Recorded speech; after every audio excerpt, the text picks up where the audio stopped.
How are you, my beautiful people? You good dads, your super awesome new partners, yours truly, the sisters, the grandmothers, the brothers, the aunties, the dads, the grandfathers, the mates, the daughters, again, yours truly. How you all been? It's been a minute.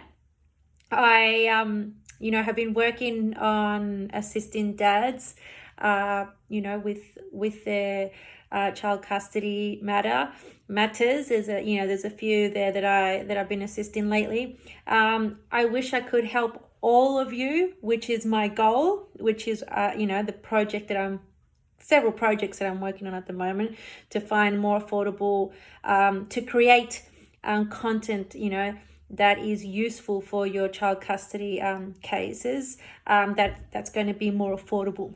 Okay. As you know that on this page we're not allowed to promote ourselves, so I'm just gonna leave it up to there, and if you're interested you can inbox me, but all of that stuff, I everything that I do goes towards more projects, to help the multitude. Okay. I just wanted to give you a little bit of a background, a little story of who I am and why I do this. Some of you who have been following these fathers groups for quite some time probably remember me from other being admin to another Fathers' Right page, which was actually an international organization called the Fathers' Right Movement. So I'm a bit itchy there. Fathers' Right Movement. They had branches all across the planet. They had the Australian Fathers' Right Movement, a logo, super organized organization, originated from the USA. They had them in Canada, the UK, South Africa, Brazil. I mean, you name it. I don't know exactly what happened, but what they decided to do was close all the other pages all the branches that they had. I mean, in Australia, we had over 20,000 followers. They decided to close that branch and just have like one main, page in the USA. And that's what they decided to do. So not sure what their logic was behind that. Obviously a lot of people disagreed with that. Me too, because like that just left a lot of people here in Australia in the lurch, because that page was a very useful page. But we have this page now, created by Karen. Look, a lady created this page, which is for fathers, for information and support. Enough said about the whole gender thing. Yeah, I don't want to get into it too much because it's just such an old story by now. Like, I feel like I've been hearing it for like a long time, and I'm just so over it. Yeah. Look, I'll be honest. If you have an issue with women helping you, to succeed in your child custody case, that's on you. That's your issue. Ladies, if you are going to be too sensitive, or get too easily offended over some of the things that these guys who are quite broken, some of the things that they say, and you're already going to jump down their throat and jump onto the admins and jump on reporting things, that's on you as well. You know what I mean? That's you, right? This page is meant for helping each other out. If you're going to be one of either person, that's who you are. You control who you are. You can't control other people. I think that if there's a comment that's really extreme, yeah, report it, you know what I mean? But if you're having an open arguing, healthy, civilized arguing is good. Healthy arguments are good, okay? You're allowed to disagree. You're allowed to say how you feel, okay? You're just not allowed to insult each other, You're not allowed to call each other, derogatory names or make threats and stuff like that. I mean, we're adults here. We know there's a line, right? There's definitely a line. But, the admins who are on this page, the majority are women. Guys, if some of you guys don't like that, and it's a very small minority, I'm going to be honest with you right now. If you're going to show that you're not agreeing with this, you might be removed. Not me, I'm not the only admin. I don't like banning or removing people. That's, I think you should always give people, warning or whatever. But the thing is, we're getting kind of, the other admins are getting kind of, sick of it. And it's just like, it seems like they're people that are going to be causing trouble, men or women. Once they start, 9 times out of 10, they'll just keep going and going and going. And we really don't have time for hero warriors, it's for keyboard warriors. This page is really basically to help each other out. What I love about this page, moving forward, is that was different from the other page that I used to admin, is that, a lot of people used to inbox the other page, and it was mainly myself and maybe one person, answering all of these questions, that fathers had about, child custody issues or legal issues. And it was just way too much work, unpaid work, by the way. That was too much. And I love this page that it's like dads, that are able to pose questions anonymously. Dads, I'll repeat this again if you haven't heard me say this before, and I'll have to repeat it as many times as I have to. Social media, right, does not reflect reality.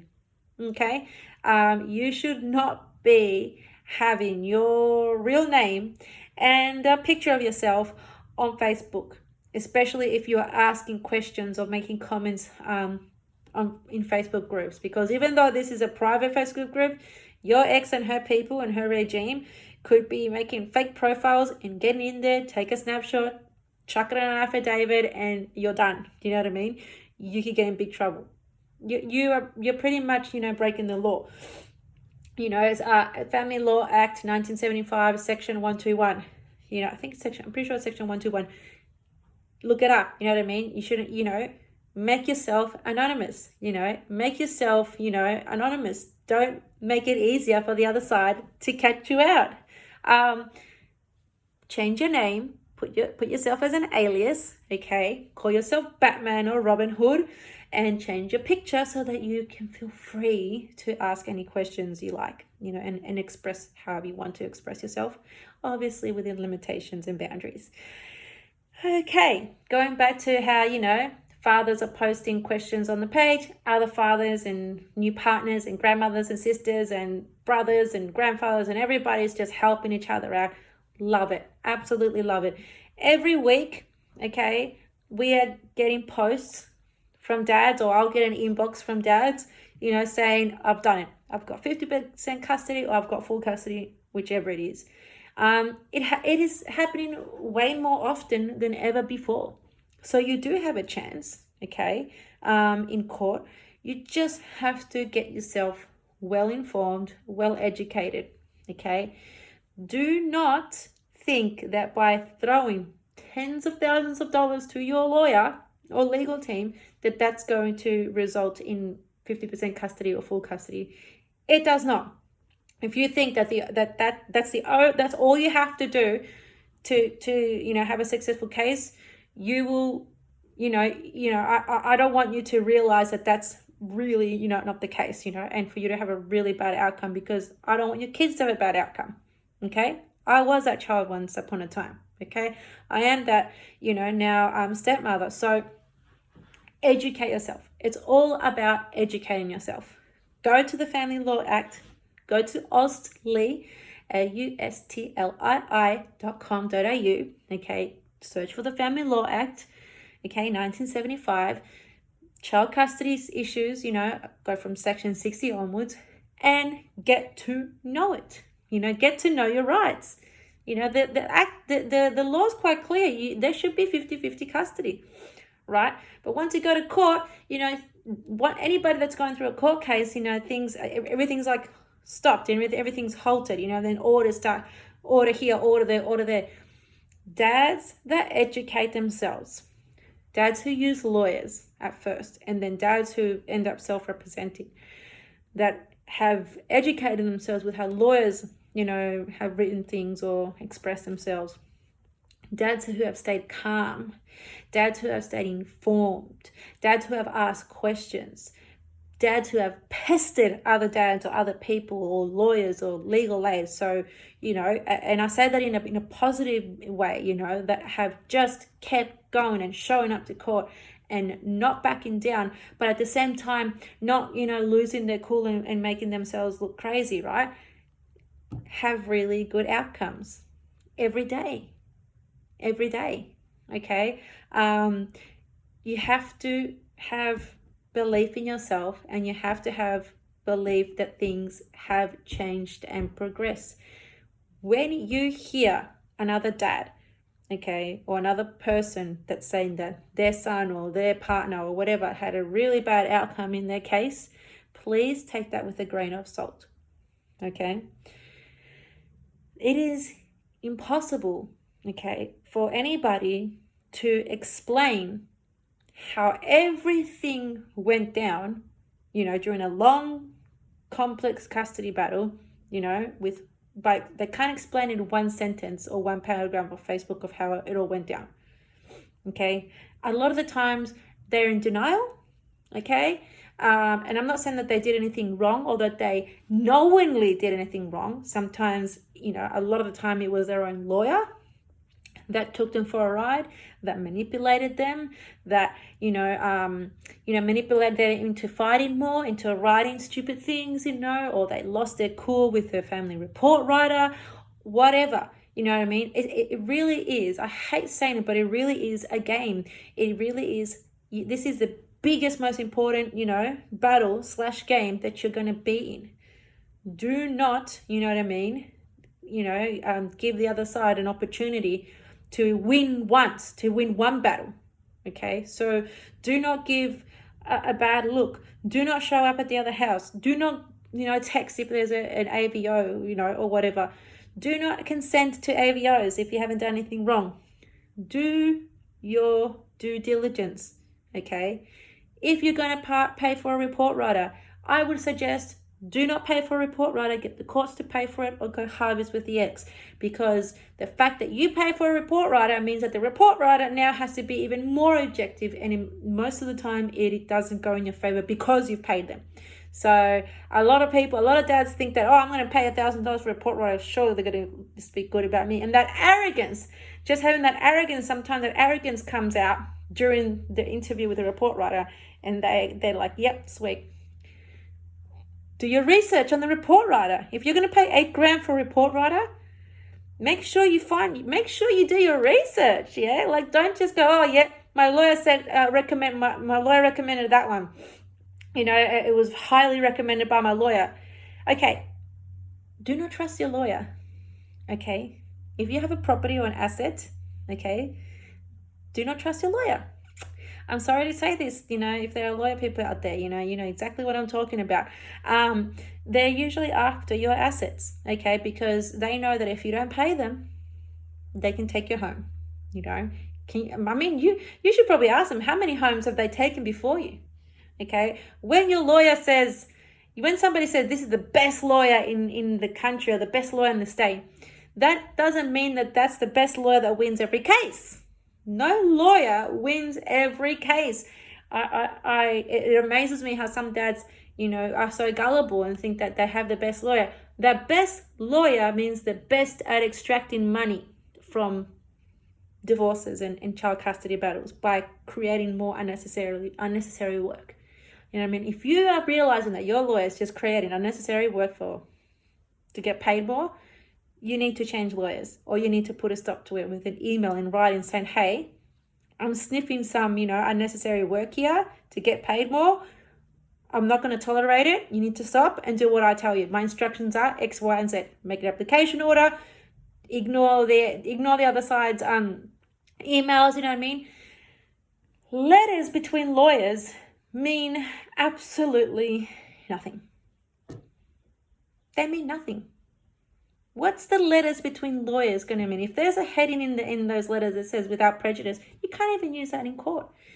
Don't allow your lawyers, because a lot of times dads won't tell you, the ones that have lost so much They're so ashamed to say that they allowed their lawyers to send $40,000, $80,000, still makes my hair stand up, worth of letters, okay, before even going to court. And because the lawyers, tell them, oh, we need to send this letter, this is really important, and dads actually get sucked into thinking that they have to put all this work into helping the lawyers write a letter. So you're sitting there with your lawyer taking, I don't know, an hour, which costs, about $500 or $600 an hour to sit with that lawyer, plus the extra, $500 or $600 that it costs to send the actual letter, plus an extra $500 that the lawyer is going to say costs them another hour to proofread that, that letter that you guys both did. So there you go. It's about $1,500 every time you send a letter. For what? What's that letter going to do? Nothing. If the other side if the other side is law saying, hey, they can send, these are your rights, you will respond to them, whatever you want. They're just getting sucked in too. Stop that. Stop it. Stop it. Stop it. Stop it. Stop it. Stop it. Time out. Time out. Application to court. Wait for your court day. Ask for your rights to be respected. Seek parenting orders. Unless the other side is going to agree to consent orders or 50-50 custody, ignore the letters. Ignore the letters and tell your lawyers no more spending money on that, okay? If your lawyers can't give you an estimate of how much it's going to cost to make an application without the letters, you tell them, application with no letters to the other side. They can't tell you how much that is. They have the wrong intentions. They have an agenda, okay? Anyways, I hope this was a little bit helpful to you. I hope it was a little bit informative. Please know that I'm not a lawyer. I just have a lot of experience in this area. I, speak to dads on a daily basis, about how they win the cases and how they lost their cases. I take the time and energy to, to find out and investigate, the ins and outs. The information that I give you is also something that lawyers will not be able to give you because, they're bound to their ethical professional standards and they're not going to gasbag themselves, right? But just know that, that's my disclaimer. Take this as an informative video. Never disregard, professional legal advice and never disregard professional legal advice because of something that you watch from me. Always go to your lawyer. But if you feel like you don't have confidence in your lawyer, or your lawyer doesn't have confidence in your case, either or, it's time to get a new lawyer.